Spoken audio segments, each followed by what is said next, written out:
tao azakazaka fonany fiaina koatrizao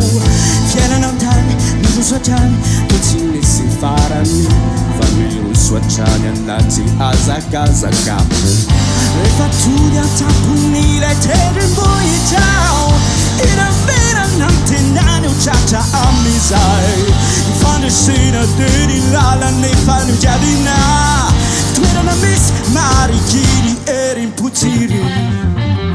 miula tsy tanao amivatako ny marikiny hoady sy fiaretanao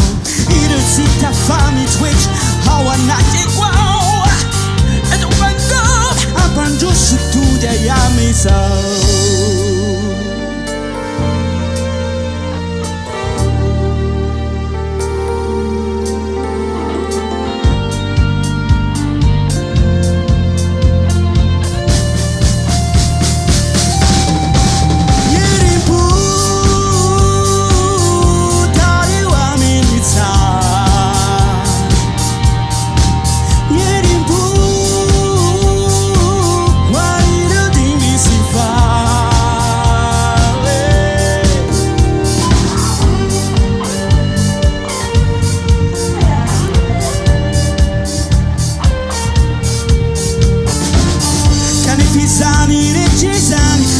savapona yani raia zakazaka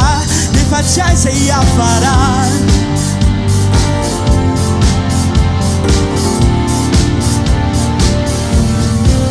da manaovany